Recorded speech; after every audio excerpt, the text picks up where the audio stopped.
Why, hello there, Internet. My name is Attack Slug. This is my Let's Mess with 2K15 Universe Mode video series. I am your host, Attack Slug, as always, and welcome to Wednesday. We're sitting here messing with some more 2K nonsense, and I did watch Jimmy Uso versus Edge on main event. That would never happen. I did watch Raw last night. I don't care about main event or these matches, so I'm just going to simulate. Who won that? Edge. Obviously, Edge won that. I did watch Raw last night. Boo. And I do have some thoughts on that, more or less. We got Edge versus The Big Show. We got a No More Contenders match. Didn't we already have No More Contenders?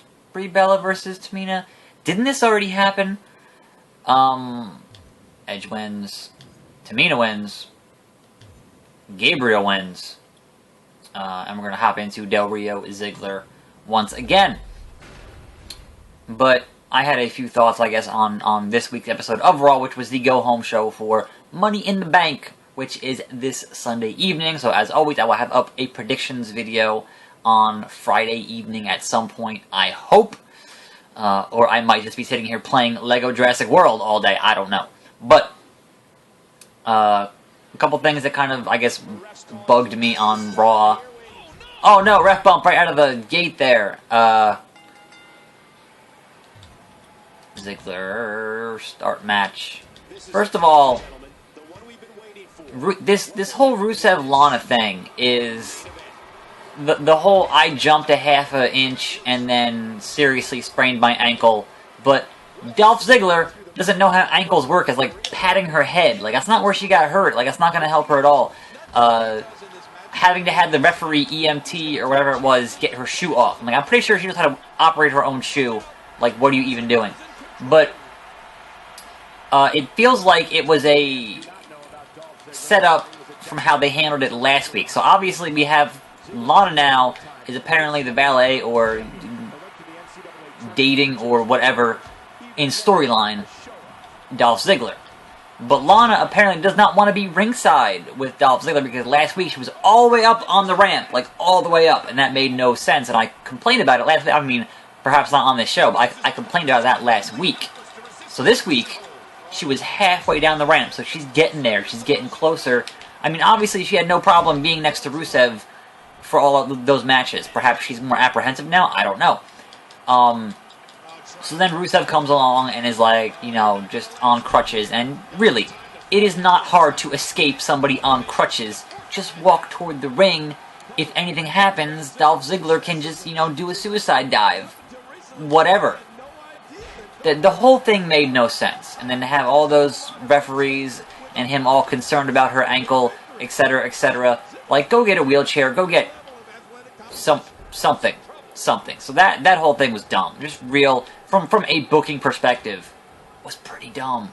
And then they had her backstage. They're icing her ankle, and Ziggler's like, "Here's my coat." And it's like, wait, what? No, they're icing her ankle. Like, what are you even? It made no sense on a number of levels, and just kind of really bugged me. And yeah, so I did see the whole thing with Eric and Rowan doing the 3D, and then the audience yelling 3D, and then the audience yelling, "Get the tables," was hilarious. So whether or not they're actually going to set up a thing with the Dudleys, I guess, remains to be seen. So there's that. I thought that the Ryback and Big Show on Miz TV, I don't mind that they had them on Miz TV, like that part of it, like, say what you want about the Miz and about Miz TV, etc., etc.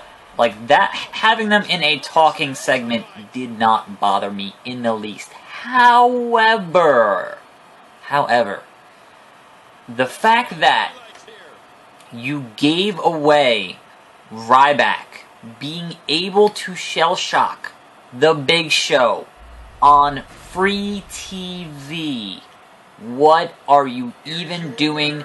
Do you understand how wrestling works? Do you understand you want people to subscribe to your network for only $9.99 each and every month. Why would you... Sure, tease it. Tease the possibility. Do not let him do it on free TV. What the fuck are you doing? That is not how you build your business. You want people to subscribe to your network so your numbers are good. You don't do spots like that on a free show. That's just common sense. That is not how wrestling works. You're fucking it up. So that's my thought on that.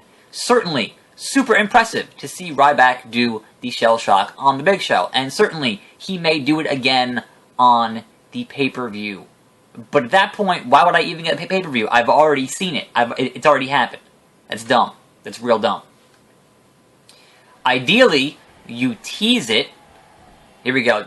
That we had these problems before with Cesaro and Taker. And look at Taker go, man. He's just ripping and roaring there. Am I Taker or Cesaro? Okay. So I'm going to say, I'm Cesaro. Start match. Boom. I'm going to wear you out, Taker. I wonder if I can get disqualified. This is a submission match, but I wonder if I can get disqualified. Obviously I can't make him tap outside the ring. But yeah, you want to tease I was going to say Cesaro. Can Ryback actually get him up? Can he do it? Is that possible? The tease of it is what gets you to actually say, okay, I guess I'm going to have to watch this pay-per-view to see what happens, and if I don't have the network, I need to get the network. Like, that's how it's supposed to work. And clearly, they have no fucking idea what they are doing. So, I would say, on a larger perspective in terms of the main event, which was Rollins versus J Security, I think even though you are booking Rollins as your typical chicken shit heel, like, that's fine. But actually having him lose to guys who were never top guys, let's face it, Jamie Noble and Joey Mercury, never top guys. Certainly good wrestlers, good people to have around on your show, as, to enhance other guys, certainly. But never guys who, uppercut, you would consider to be top guys. So, having them actually beat your guy who is supposed to be your, amazing world champion kind of devalues his stock a little bit. Obviously, it is a weekly TV show, and there are those who would say that wins and losses don't count that much, and I sort of agree with that mentality, but up to a certain extent, when you consider that... I didn't want to do a... Oh, sure, yes, let's do the arms and the head. When you want to consider that Jamie Noble feuded with Hornswoggle when he was still on the main roster, and then he is part of a duo that defeats your world heavyweight champion, Seth Rollins. So there is a, yeah, he's a chicken shit heel, and yeah, they, completely stack the deck against him. I get that part of it. Like, from a that night perspective of booking, it makes sense. But when he's your world champion, like, yeah, he's not going to be your world champion that much longer. Seriously. It's going to be a matter of, hey, guess what? Brock's coming back, and, we're going to either put the belt on Brock or on Reigns. One of the two. And, certainly, Reigns winning Money in the Bank, more or less a foregone conclusion. I made Taker tap out. That happened. Wait. It has to be in the ring, doesn't it? Fuck! Really? That's funny. Taker may be hurt. I think he's hurt, you guys. Get your ass, well, yeah. That's funny, he tapped out. Oh. Don't think so. Jack that jaw. Boom. Swing a neck breaker. And then make you tap in the ring. Here we go. Easy peasy, lemon squeezy. So, yeah, I don't know, the main event stuff and having, the wacky Dean Ambrose and, going around town with the belt, like, that's fine. You got stuff on social media, etc., etc. But The part where he bought a ticket from a scalper, and if you zoom in on the ticket, it's a comp ticket. That's really, like, come on, guys. Like, really, you have access to all the ticket printing stuff. You have access. You guys run the show there. That didn't need to be a comp ticket. That just is lazy. And certainly, when it's not on video, it's like, oh, if it was a video, sure. But having it be a picture on Instagram, where you can clearly zoom in, because everything is obviously in HD now, and is lots of megapixels, where you can clearly see that this wasn't a thing that people should have been able to see. But be that as it may, that's going to wrap up Wednesday for me. This Sunday is not Extreme Rules, it is Money in the Bank.